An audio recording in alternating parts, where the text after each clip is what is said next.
The date of today is an important date.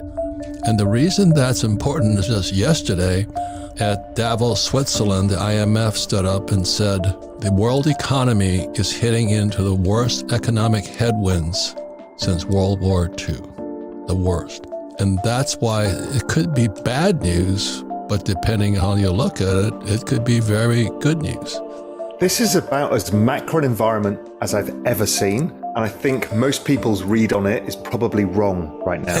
I'm going to take you through a history lesson, Good. And then we'll get to today. That's and macro. I'll tell you why I'm concerned. Yeah. So why World War II? World War II was a fascinating period because, like COVID, the entire world had basically been stuck at home or been on battlefields. Everyone came back. There was no supply of commodities and goods. Global supply chains were broken, and everybody came back and started consuming again. And guess what? Inflation went up to 13% or something, maybe even higher. And that period was fascinating because interest rates went up, and the first thing that happened was the economy went straight back into recession and inflation went negative. Because it was a massive tightening of monetary conditions. You raised the cost of goods on people and didn't raise their salaries enough. People couldn't get the goods that they wanted, exactly like now, and everything collapsed. So we went back into recession, and then eventually some better times. And I'll come back into the 1940s and 50s because I think it's a really important parallel that most people misunderstand. The next time we saw anything remotely like this was 1974. A lot of people tell you it's the 70s again, inflation. Well, the inflation episode we had in the late 70s was driven by demographics. That was the baby boomers entering the workforce all at the same time. It was the largest demand shock the world had ever seen.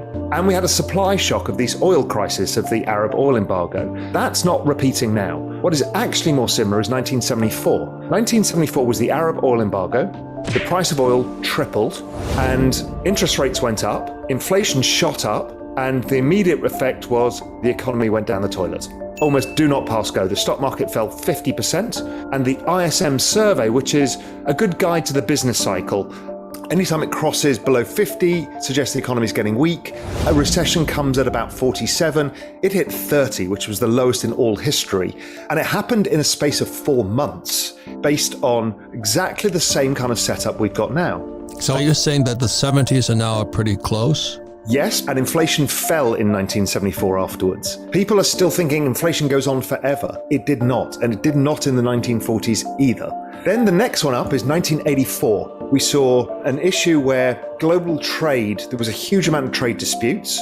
The dollar was pretty strong, like it is now. Interest rates were going up and inflation was high. And everybody was fearing, looking back and saying, oh, we don't want the early 80s, late 70s again, the inflation. So Volcker was tightening rates too much and the economy collapsed. It didn't go to recession because the Fed quickly started cutting rates, but the dollar went up a lot more and created a lot more problems. We ended up with the Plaza Accord in 1985 when everybody had to stop the dollar going up from destroying the global economy.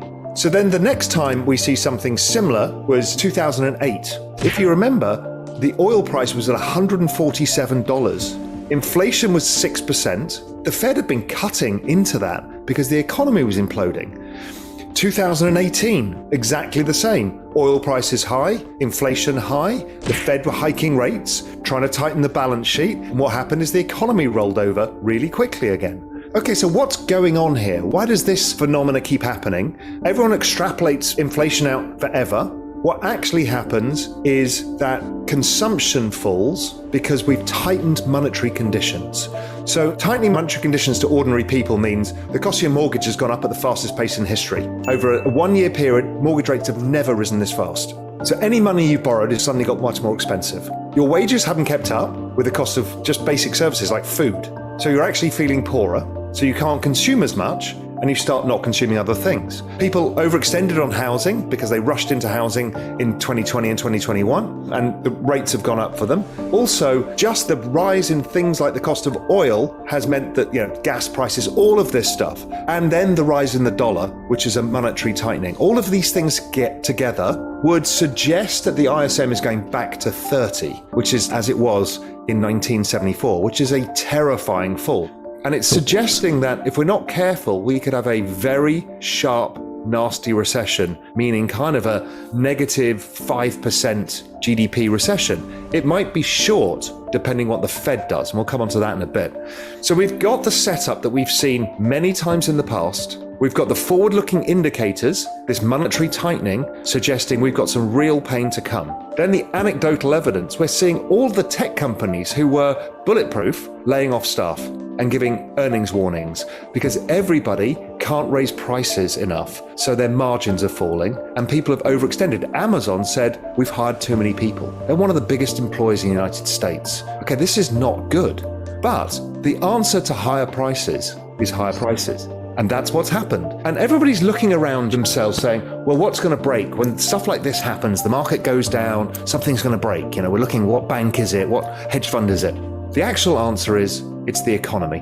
The economy has just broken. And the Fed are going to have to pivot.